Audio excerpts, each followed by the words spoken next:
KPBS On Demand is supported by UC San Diego's Art Power, presenting cellist Joshua Roman, performing from his album Immunity, alongside music by J.S. Bach and more. Sunday, June 22nd at UC San Diego's Epstein Family Amphitheater. Reserve your tickets at artpower.ucsd.edu.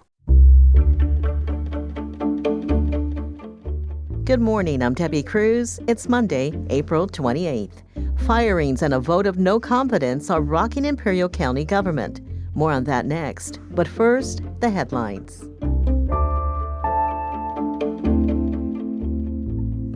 A toxic algae bloom in coastal waters from San Luis Obispo to San Diego has killed dozens of marine mammals, including whales. Health and environmental groups have labeled it an extreme danger zone. It's the fourth straight year this type of algae bloom has been detected. Experts are calling it the worst one yet. They suspect wildfire debris and fertilizer runoff are fueling the spread of the toxic algae. At least 16 dead and dying dolphins have been found in San Diego. The federal government is restoring the legal status of international students whose visas were terminated in recent weeks. San Diego State University says 3 of its 4 students whose visas were revoked have had their status restored. UC San Diego says 18 students' records have been reactivated.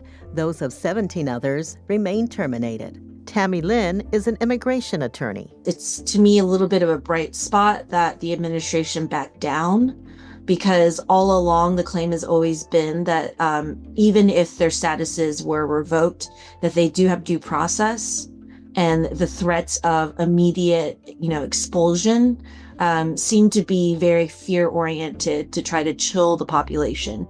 The Associated Press reports that U.S. Immigration and Customs Enforcement is developing a framework for future student visa terminations.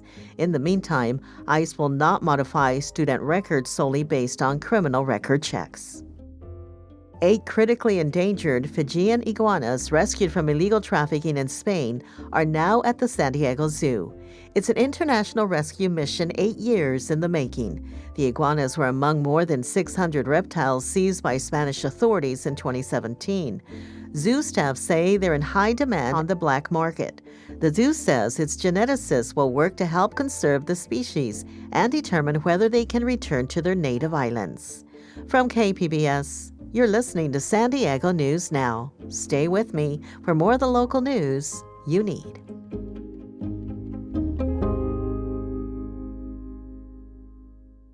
KPBS On Demand is supported by Splatero, helping homeowners pay for home improvements by offering streamlined access to your home's equity with no additional monthly payments or new debt. Splatero provides a lump sum payment in exchange for a share of your home's future value. Pre-qualification available at splatero.com.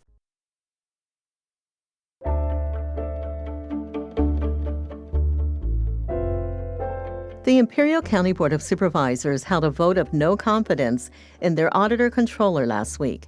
Imperial Valley reporter Corey Suzuki says the decision comes just 2 weeks after they fired a top administrator. The auditor-controller is Imperial County's chief accountant. They oversee all financial transactions and conduct independent reviews of the county's operations.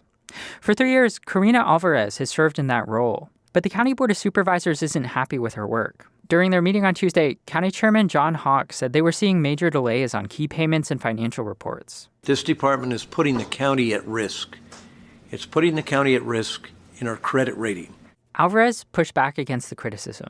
She says she inherited a troubled department, which was left reeling after the previous auditor-controller was convicted on corruption charges in 2022.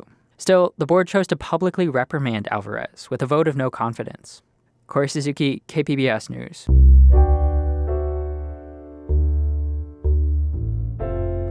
Dozens of people protested before the Grossmont Union High School District Board meeting last week. Education reporter Katie Anastas says the board had a chance to vote to rescind layoffs of dozens of staff, but didn't. In late February, the board voted to cut dozens of positions, including all of the district's librarians. Board member Chris Feit cast the only no vote. On Thursday, he made a motion for the board to consider rescinding the layoffs. I make the motion that we rescind all the layoff notices.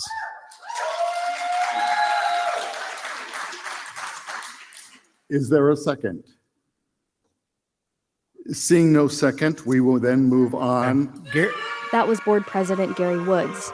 At the end of the meeting, student board member Maggie Kelly asked why the layoffs were necessary. I feel like no reason has been communicated, and it just feels like there's not any listening happening. Board member Robert Shields says students' needs are changing, and he wants to know how else they might spend that money.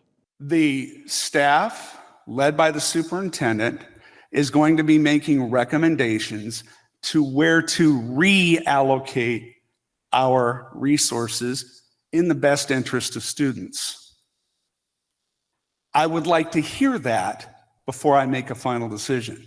The board has one more meeting before the layoff notice deadline of May 15th. That meeting is scheduled for May 8th. Katie Anastas, KPBS News. The city of San Diego observed Arbor Day Friday by planting trees in parks and along the streets. The city also has taken steps in another beautification project, putting power lines underground. SciTech reporter Thomas Fudge checked in on their progress. The city began a program to put power lines underground in 1970. They just completed undergrounding in Bay Park, and last month the Rolando neighborhood was finished. The undergrounding program in San Diego is funded by a surcharge on local customers' SDG&E power bills. Chelsea Clacius manages rights-of-way for the city's transportation department. She says burying power lines and getting rid of the poles isn't just beautification. It's protecting people from fire and power outages. At the core of this program is safety and reliability. So we prioritize areas of high fire risk, so it reduces the impacts to the energy grid. She says San Diego is about one-third of the way through the task of undergrounding power lines, so getting it all done will take 50 years plus. Thomas Fudge, KPBS News.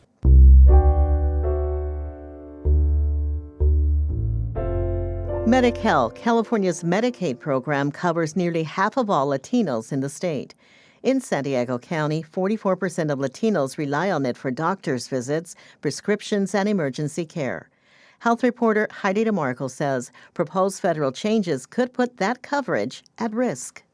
Republican lawmakers are proposing work requirements for Medicaid eligibility. Adults aged 18 to 65 would need to work or volunteer 20 hours a week in order to qualify. This and other changes could lead to nearly 2.3 million Californians losing Medi-Cal coverage. More than half are Latino. That's according to a new study from UCLA's Latino Policy and Politics Institute. Arturo Vargas Bustamante is one of the authors. They don't necessarily come with employer-provided health insurance because these individuals work as independent contractors. He says not having fixed hours can make it harder to consistently meet the job requirement. So Medi-Cal is actually the one that comes as the insurance of like last resort to cover these demographics. The proposed work requirements are part of a broader push to cut federal Medicaid spending. It's backed by 8 California Republicans, including San Diego's Darrell Issa. Heidi DeMarco, KPBS News. Are you ready for the next election? Local politicians seem to be. In our next Why It Matters segment, Voice of San Diego's Scott Lewis explains proposals for new potential taxes. The County of San Diego's 2 Republican supervisors say they were not invited to the State of the County speech. Their colleague, Supervisor Tara Lawson-Remer, gave the speech at the Museum of Natural History. If they had gone, they probably would not have liked her suggestion that it's time to raise taxes. Lawson-Remer has an idea that's commonly referred to as a mansion tax. She would put a tax on the sale of the top 1% of homes in San Diego. Those with homes in the top 1% can pay for just a small share of that fortunate windfall. She isn't the only one thinking of taxes. A coalition of groups focused on the high cost and lack of access to affordable childcare recently sent out a poll. It asks county residents if they would support a tax to fund childcare. Crucially, they would run it as a citizens' initiative. And why does that matter? Well, for Lawson-Remer's proposed mansion tax, 2/3 of county voters would have to approve it. But if the childcare advocates put up a citizens' initiative, they could pass it with just a simple majority. I'm Scott Lewis for Voice of San Diego, and that's why it matters.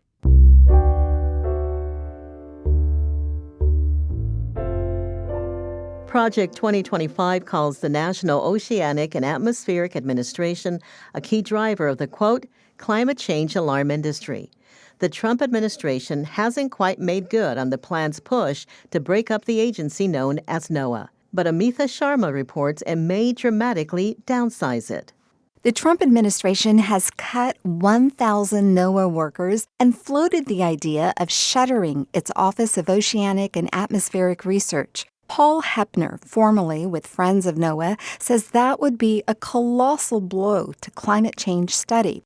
70% of the planet is covered by ocean, 30% by landmass. You have to understand the ocean. Climate scientist Ralph Keeling says the shutdown of NOAA's research division would be devastating to San Diego's Scripps Institution of Oceanography. The two entities partner in ocean observations important to, quote, all aspects of society. Where they're tracking currents offshore, and those measurements are relevant for studying the dispersal of pollution, for search and rescue, for tracking ocean heat waves that affect fisheries. I mean, these are $100 million industries, tourism that depends on this. Keeling says the study is relevant to understanding how bad climate change will get and whether to retreat or fortify.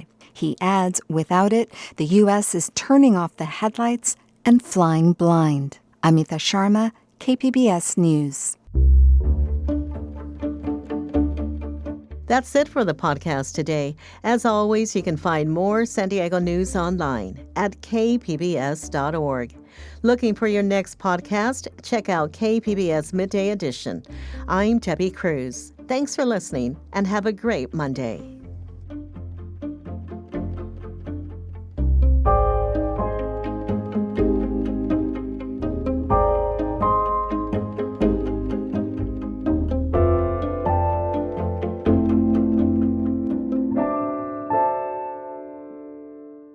KPBS On Demand is supported by Latino Legacy Foundation, presenting their Storyteller series, Reach for the Stars with Ellen Ochoa, the first Latina astronaut. Welcome Serenade by the all-female mariachi Amapolas, Sunday, June 29th. More at latinolegacyfoundation.org.